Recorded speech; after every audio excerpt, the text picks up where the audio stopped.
안녕하세요 여러분, 마오제입니다. 초보집사 가이드 식물집사를 꿈꾸는 당신께 3화, 4화에서는 물주기를 주제로 이야기를 해볼 거예요. 오늘 3화에서는 물을 실제로 주기 전에 뭔가 알고 있으면 좋은 그런 이론적인 것들을 이야기해보고, 4화에서는 실제로 같이 물을 함께 줘보겠습니다. 식물생활 물주기 3년이라는 이야기가 있죠.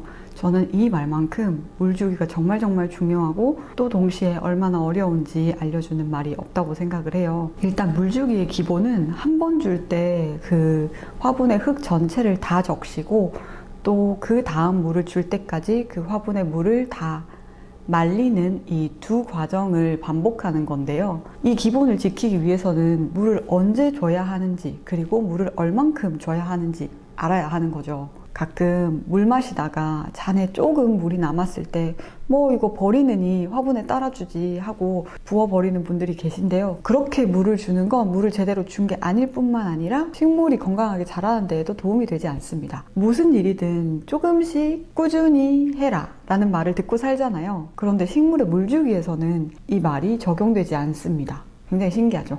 한 번 물을 줄 때 화분 아래 물구멍으로 물이 빠져나올 때까지 주셔야 해요. 흙이 다 젖고도 물이 남았기 때문에 잉여의 물을 배출해 버릴 때까지, 그럴 때까지 물을 충분히 부어주라는 의미예요. 흙의 전체를 다 적셔야 하는 이유는 일부 흙은 젖고 일부 흙은 젖지 않으면 뿌리는 화분 전체에 굉장히 고르게 퍼져 있는데 어떤 뿌리는 물을 먹지 못하는 상황이 생기게 되는 거죠. 그러면은 식물이 전체적으로 균형을 맞추면서 건강하게 자라기가 어렵겠죠. 그러니까 물을 한번 주실 때 그 물 화분 아래 구멍에서 물이 빠져나올 때까지, 그걸 확인할 때까지 충분한 양을 아주 천천히 부어주셔야 합니다. 그래서 화분 아래쪽에 반드시 구멍이 있어야 돼요. 초보집사에게 뿐만 아니라 고수집사들에게도 물구멍이 없는 화분은 사실 굉장히 어렵거든요. 물을 흙이 다 젖을 때까지 충분히 부어야 하는데 남는 물은 또 하나도 없게 정말 정확한 양을 부어줄 수가 없잖아요. 왜냐하면 화분 안은 안 보이니까 우리 눈에. 그렇기 때문에 반드시 물구멍이 있어야 되는데, 만약 물구멍이 없는 화분을 사용을 하신다면 이 남은 물들이 아래쪽에 고여 있기 때문에 뿌리가 썩는 게 정말 시간 문제라고 볼 수 있습니다. 이제 그러면 물은 얼마나 부어줘야 되는지 알았어요. 다음은 물을 언제 줄지인데요. 사실 이 언제 줄지 때문에 물주기 3년이 다 간다고 생각하셔도 될 것 같아요. 이게 정말 어렵고, 알았다고 생각하다가도 갑자기 아니네? 실수를 하네? 라는 상황이 계속 생기거든요. 관수하는 사이사이에 흙을 충분히 말려야 되는데 이 흙이 화분 속에 있으니까 제대로 저희 눈에 안 보인단 말이죠. 하지만 어려울지언정 방법은 있습니다. 실제로 관수 타이밍을 어떻게 맞출지 알아보기 전에 화분의 물마름에 영향을 주는 요소부터 이야기를 해볼게요. 화분의 흙이 얼마 만에 마르는지는 굉장히 다양한 요소가 복합적으로 작용을 하기 때문에 제가 지금부터 이야기하는 여러 가지 요소들 한번 쭉 들으시면서 이렇게 다양한 변수가 있다 정도만 알아주시면 될 것 같습니다. 첫 번째는 식물의 종류인데요. 이거 너무 단순하게 생각해도 알 수 있는 게, 어떤 식물은 물을 굉장히 좋아하고 어떤 식물은 정말 극소량의 물만 있어도 충분히 살 수 있잖아요.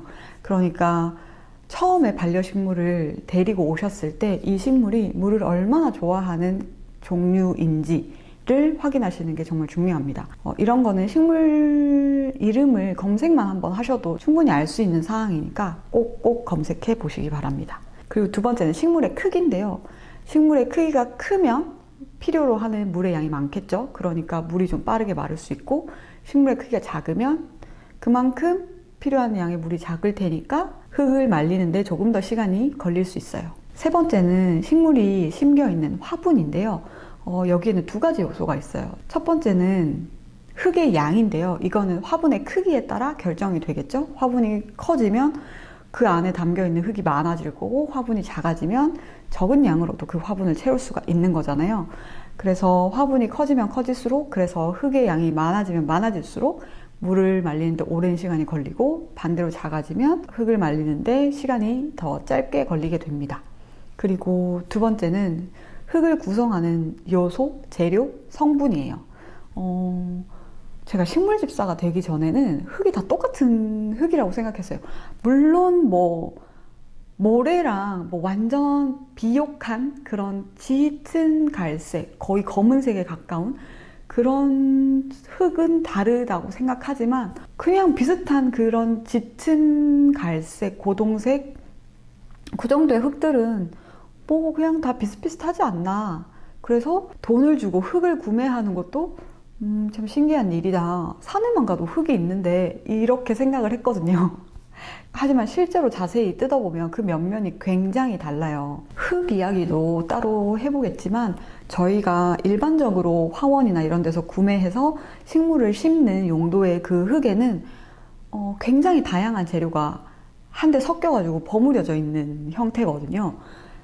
근데 그 여러 재료에는 쉽게 잘 젖고 그리고 물을 흡수해서 가지고 있는 성질의 재료들이 있고요. 그리고 그 반대로 물을 전혀 흡수하지 않아서 표면만 젖었다가 금방 다시 마르는 재질의 재료도 있어요. 그래서 이렇게 수분을 가지고 있는 성질의 재료가 많이 함유되어 있을수록 물은 천천히 마르고요. 이렇게 물을 흡수하지 않는 재료가 많다면 물은 빨리 마르게 됩니다. 조금 더 다양한 요소를 말해보면 굵고 거칠고 딱딱한 재료가 많은 흙일수록 흙은 빨리 마르고요. 반대로 촉촉하고 곱고 가늘고 뭔가 부드러운 재료가 많을수록 흙은 오랜 시간이 걸려야 마르게 됩니다. 네 번째는 화분인데요. 화분에도 두 가지 요소가 있어요. 첫 번째는 흙의 양이랑 직접적으로 관련이 되는 화분의 크기입니다.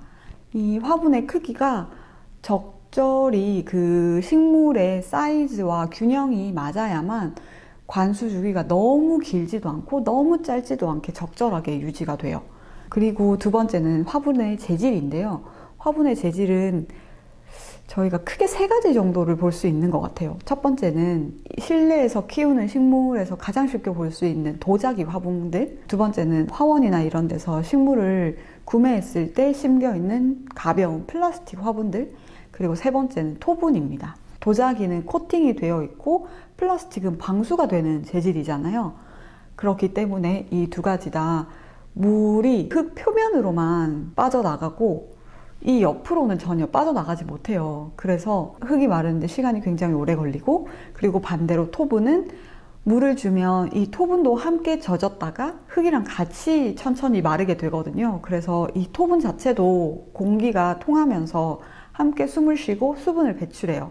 그래서 토분은 훨씬 더 물을 빨리 말릴 수 있습니다. 초보는 과습으로 식물을 죽이는 경우가 굉장히 많기 때문에 토분에 식물을 심는 것이 물주기 타이밍을 잡고 과습을 방지하는 데 굉장히 커다란 도움을 받을 수가 있어요. 토분의 색깔로도 흙마름의 정도를 어느 정도 알 수 있고, 뭔가 물이 과하게 부어졌을 때도 좀 화분이 함께 물을 배출하면서 과습 방지에 도움이 되거든요. 5번은 화분이 놓여 있는 환경입니다. 이 환경에는 세 가지 요소가 있는데요. 빛, 바람, 습도예요.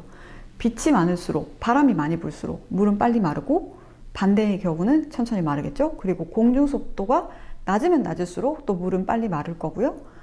공중 습도가 반대로 높으면 물이 안 마르겠죠. 빨래도 왜 습한 여름 같은 때 안 말라가지고 막 냄새나고 이런 경우 있잖아요. 근데 이 환경적인 요소는 굉장히 잘 변해요. 계절의 변화에도 굉장히 많은 영향을 받고요. 그래서 똑같은 식물을 똑같은 자리에서 똑같은 화분에 키우고 있어도 물 마름의 주기가 달라질 수가 있는 거죠. 이 유동적인 면 때문에 내가 식물에 이제 물을 좀 줄 수 있겠다. 좀 감이 왔다 하다가도 갑자기 실수를 하게 되고 하는 것 같아요. 6번은 식물의 성장세입니다. 식물이 1년 365일 똑같은 속도로 성장을 하는 건 아니에요.